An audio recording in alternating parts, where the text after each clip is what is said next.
So tonight's night is being put on by Panasonic, and we're showing off the new Varicam. And we have from Panasonic, we have Matt Alexander, and all the way from Melbourne, if you can believe it, Rob Myers. So before we get on to their presentation, our guest of honour tonight is I've just found out he's actually called Dr. Don McAlpine, if you can believe that. He is now a doctor. I want to make sure I get this right. He is a doctorate in performing arts. Congratulations. So, as some of you may know, Don McAlpine is ACS and ASC. At the age of 38, he was described as a WOLC, W-O-L-C, the world's oldest living cameraman.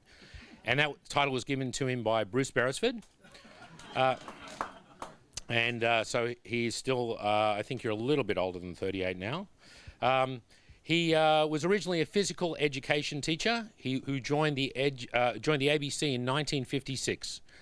He became the chief cameraman of Film Australia, where he took leave to shoot a film called The Adventures of Barry Mackenzie with director Bruce Beresford. After that film, he decided that he would go out into the feature film industry, and since that time he has done a minimum of 56 features. The latest feature he has shot is called Ali's Wedding, which he shot, coincidentally, on the Varicam 35. So he is going to talk about his experience with the Varicam 35 tonight. But before we get to Don, I'm going to invite Rob to come on up and talk about the Varicam. If you can indulge me for probably about 15, 20 minutes, I do have some PowerPoint slides. I will keep it to a minimum. I want to hear from Don tonight as you do. But before that, just want to sort of talk a little bit about where we've been on the Varicam journey with the 35 and now on the LT. Richard, thank you for the intro, and thanks for having us tonight, and thank you for coming along tonight. This is my first time in the clubhouse, and it's a magnificent facility, and yeah, it's great to see it packed. So yeah, thank you very much. So as Richard said, joining me tonight is Matt Alexander, who a lot of you know, Sydney-based. I'm down south. Don't hold that against me. We have all the way from Japan one of our heads of planning, Takashi Okabayashi, or Okuba. So if there are any curly questions, this is the man to ask them to, so we will defer to Okuba. And there is someone in the audience who can translate Japanese quite well, so he has no excuse, all right? So don't let him get away with not answering your question. Yeah, Don, thank you for joining us, and Sasha, thank you also as well. These guys have been a big part of our Varicam journey in the last, recent times, in the last 3 or 4 months. Been great to have you guys on board. Thank you very much.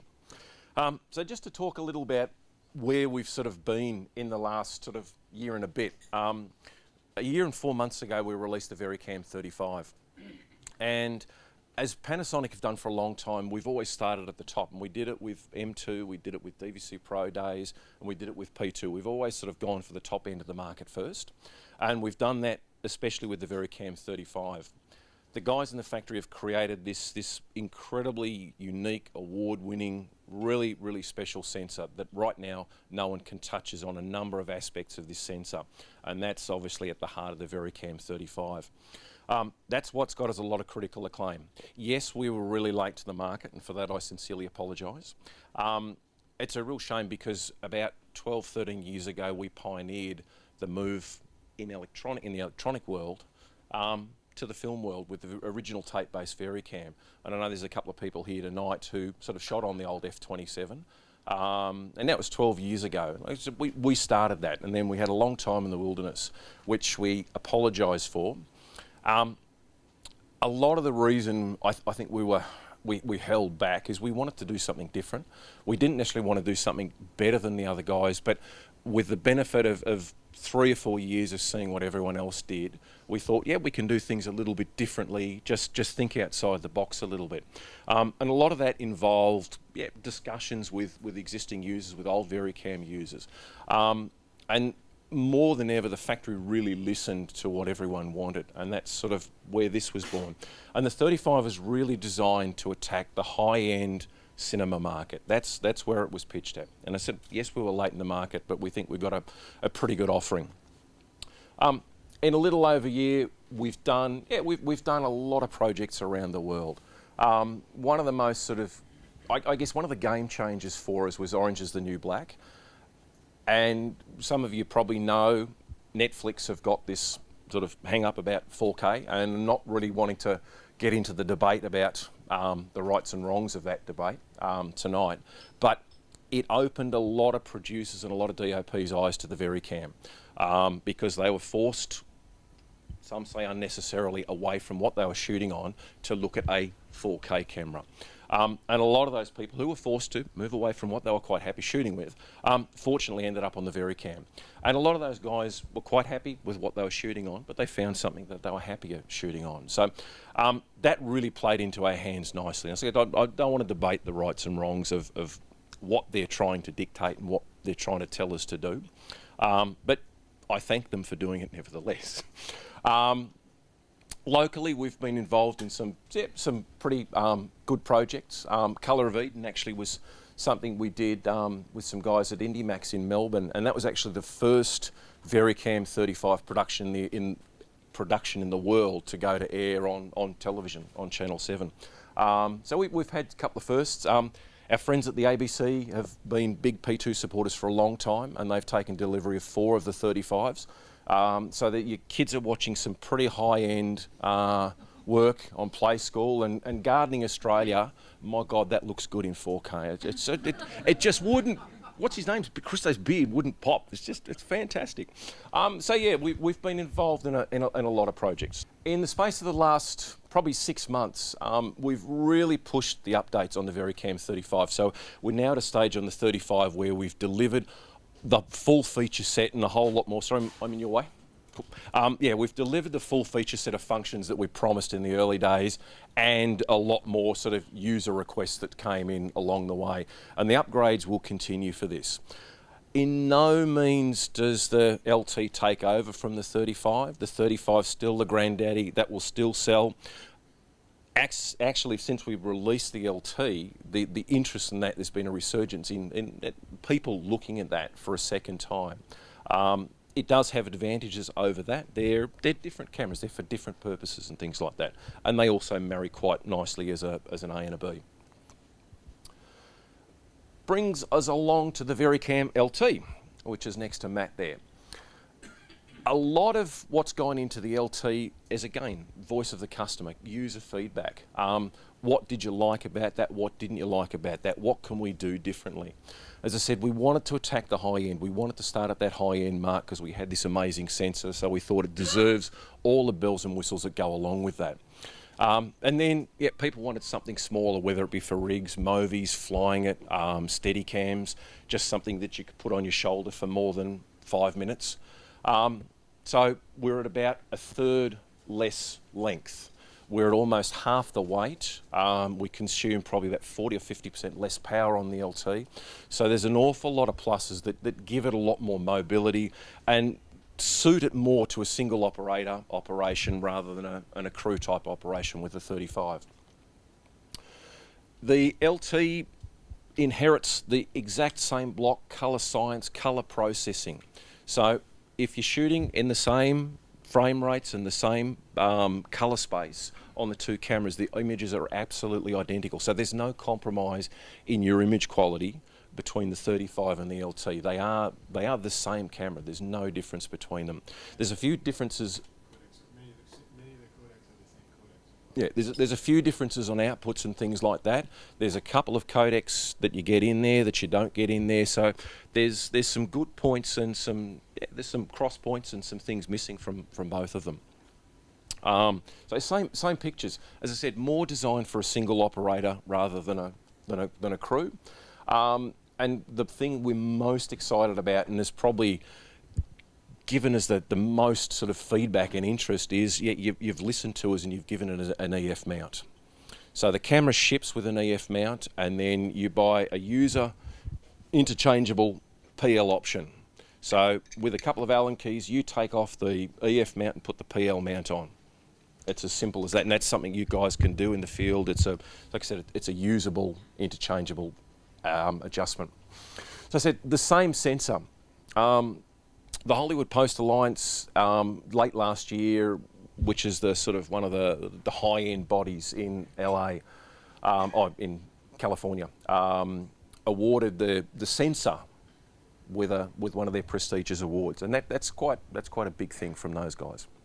14 plus stops. Said same sensor. So that gives you HDR future-proof pictures.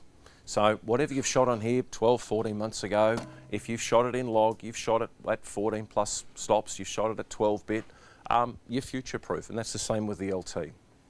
So you don't need to worry about HDR. We're covered on both spectrums. Native ISO, dual native ISO was really one of the standouts on this that took us by surprise. It took us a little while to get our heads around it, and I'll be honest, we don't fully still know exactly how our sensor manufacturing plant, which is separate from our broadcast factory, actually does it. We know what it does, but we don't know exactly how it does it. A lot of the feedback when we were sort of looking at developing this camera, we talked to a lot of guys who shot on film, and the best thing they said about film was we change our film stock and we have two different cameras. Wouldn't it be great if we can do that in the electronic world? And that's what we've done here with the dual native ISO. So you've got two native ASAs, one at 800 and one at 5000. What they're doing technically, and I've got some slides we can go to later, but off every pixel you have two taps, you have two outputs off every pixel. One set at 800, one set at 5000. So that's on the analog stage of the block, so we haven't hit any digital gain or amplification or anything like that. It's purely the size of the capacitor with the charge and the voltage that's stored in those capacitors that sets the ISO to either 800 or 5000. That's clever in itself, doing that two tap off every pixel, but what the really amazing thing is, normally when you're going from something like 800 to 5000, you're gaining up quite significantly, so your noise floor is really going to push up by quite a lot. We've got less than a 1 dB noise floor difference between 5000 and 800, and that's something that the sensor guys are keeping to themselves. I mean, Okabar and the engineers back in the factory, it's a mystery to them. No one knows. So it really is cool, and we can demo that. We'll turn the lights off and you'll see the difference. We've got a good 4K reference monitor, so you'll see it, warts and all, in 4096. Have a look at that because it's quite compelling.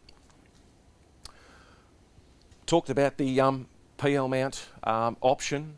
Like I said, it's user interchangeable. There's no need to adjust the flange back. The flange back is pre-adjusted on the actual adapter. The collar just locks it into place. And it's probably about a 3.5 to 4 minute adjustment if you want to change between PL and EF. So you've got that flexibility. You're not locked into one, you're not locked into the other. The other plus is with the 5000 ISO, that's going to give you an extra couple of stops. A 2 times crop factor on the block. If you want to run B4 lenses on there, it's with those couple of things, this is going to suit a B4 lens mount probably better than any other camera on the market. Sorry, I'm pointing to the wrong camera. So what we're hoping that someone will come out, so that's the PL, it's a PL piece of glass on there at the moment. The PL mount actually comes off and you're staring straight down the barrel of the sensor, and that's nice and flush against the camera. So we're hoping that some clever company will come out with a B4, whether it be Super 16 or 2/3, whatever, adapter that goes straight in there, not onto the adapter itself. So that's not going to give you that extra couple of inches you get with the B4 adapters. So it's going to make it, instead of bringing it out to here, it'll bring it back to there. So quite adaptable and a lot of scope to it. Just touch on a couple of workflow things. Together with the 14 plus stops of latitude, the VRAW VLOG exceeds Rec 2020 on all 3 points. So we've got a colour gamut wider than Rec 2020, and again, that's future-proofing yourself in terms of an HDR recording. So again, that's all set there. The LT has got a few inbuilt LUTs that this doesn't have. And the two of them in particular are really designed for a fast turnaround, because a lot of the LT is going to go off to doco work and things like that. There might not be a need or a budget or time to grade. So what we've now done is incorporated a V-look LUT to the camera. It still gives you your 1600%, your 14 plus stops of dynamic range, but you don't need to grade it. The look is baked in, and the factory's optimised it for skin tones and also dynamic range. It's a really, really nice look if you don't want to spend the time grading. And a lot of doco, sort of low budget doco shoots with a fast turnaround, even some episodic stuff. In the US, they're getting a great feedback from those guys who sort of, they're forced to grade at the moment. They're forced to shoot in log because they want that 1600%. They want their 14 plus stops, but they're forced to grade. This means that some of them won't have to grade. It's not going to be for everybody. It's a quick get you up and going type look. And again, we can show you that look on the LT, and that's something unique to the LT. And the 2x crop factor is also unique to the LT. The 35 doesn't have it. In terms of frame rates, we shoot 4096 or 3840 up to 60p. In 2K or HD, we can go up to 240 frames. We have 60, 120, right through to 240. To go above 60, we need a 2x crop, so we need to scan half the block. A lot of customers have said, I don't want the cropped look, I want to be able to shoot the full width of the block. That technically is possible with line skipping as everyone else does it. That's something we're looking at and considering implementing. It obviously means changing the low pass filter, tuning it to 2K instead of 4K. That's something we'll consider, but at the moment, 2x crop to get you up to 240 frames, otherwise full frame at 60 frames. The flavour of the day is to shoot raw. The 35 will shoot raw in the nice high-end world of the Codex world, and that's the ultimate for shooting raw. It's not realistic for everyone's budget and everyone's project, and that's the only option to shoot raw on the 35. On the LT, we will have low-cost raw options, and at the moment, the one that's sort of come out and announced it is Convergent Design on the Odyssey. So if you've got an Odyssey at the moment and you've got the raw option, VRAW will be an option, a free downloadable option in the coming months on your Odyssey. We're also talking to people like Atomos. So we'll have a third-party affordable RAW option. So we take the RAW out via two 3G SDIs, and that gives us our RAW, and that's what that takes is 6G via two 3GI SDIs. And the Odyssey will support all the frame rates that the LT can deliver. All for $3,500 with the RAW option, as against the RAW option from Codex, which is more expensive than the camera. That's in the world of RAW. AVC Intra is a really, really, really good codec, and we've done a lot of tests with a lot of users who were adamant that they had to shoot RAW. And we sort of said, fine, you can shoot RAW, but please have a look at the AVC Intra codec first. Obviously, it's not as good as RAW, but it comes really, really, really close. It's a good option to consider. And again, you don't have an outboard recorder. You don't have terabytes and terabytes of files to worry about. On a 256 gig card in the LT, 422, 24 frame, you get 80 minutes of recording. That's pretty good on a $1,400 card. That's the other plus about the LT is the factory have finally listened to user feedback, which was saying our cards are too bloody expensive, and they were. We're now looking at $1,400 for that 256 gig card. So it's a realistic cost of media. In addition to the AVC Intra codecs, we also do ProRes. This is where we get 444. So if you're shooting in 4K, it's only 422. And that's one of the pluses on the 35. You can shoot 4K 444. That won't shoot 4K 444. That'll shoot 4K 422. In 2K or HD, it will do 444 in AVC Intra or 4444 in ProRes. So you still get 444 options on it. If you want high end on that, stick the RAW recorder on it. You've still got that option to go high end with a RAW option on the LT. Okay, we've got 2 card slots on the LT. Probably come right round. So 35 has got 2 main, 2 sub and a proxy. On here we've got 1 main, 1 sub. So there's been a couple of compromises to make the thing smaller, and that's been one of them. So on the main card you can do whatever flavours you like in the AVC Intra range. Then on the proxy, which can be a micro P2 card or a standard off the shelf, say class 10 SD card, that's your proxy recording. That's a 6 megabit proxy. It's an AVC Intra long got proxy. It's a full 1920 1080 picture that's good enough pictures to go to air. Going back to our DVC Pro DV base codecs, it's probably equivalent to somewhere between 25 and 50 megabits. So it's a good quality codec, only at 6 megabits a second. So you've got a nice simple workflow. And what we can do, we can bake in looks on the main record, we can bake in looks on the proxy record. So if you want to do a vlog as your main recording, which most people are going to be doing on the main card, you can do a baked in 709 look on your proxy. So then you can hand that to the client, hand that to the editor, hand that to whoever, and they've got their own copy in 709, so they've got their pretty pictures. They're not looking at flat log pictures. Again, a lot of versatility on that option. Similarly with the outputs on the camera too, you can bake you can apply a LUT. You can apply 709 to the viewfinder. There's an SDI viewfinder out. There's 2 SDIs on there. You can be shooting log on the main, and you can be monitoring in 709. You can be looking in 709 or outputting RAW at the same time. So you've got a lot of flexibility and a lot of versatility with your outputs and also your recording capabilities. That's the basic camera kit. So camera head, handle, a really great little swivel mount. On the 35, the menu panel is actually sort of lives on the side of the camera, or it can come off on a little arm, but it has got a spot on the side of the camera. User feedback, they love that menu panel. You've got a view option there, so you can obviously see your pictures as well. But we didn't want to sort of make the body, we couldn't make the body big enough to also house that as well. So they've come up with this great little bracket, which you can have it on the cameraman, on the AC side. You can even sort of have it down there, so if you want to shoot overhead, you can see it from underneath. Great little versatile thing. Plus that comes off, and there's a little, 1.5 foot cable. You can pull it off for the AC. So that's the basic package, and that's enough to get you going.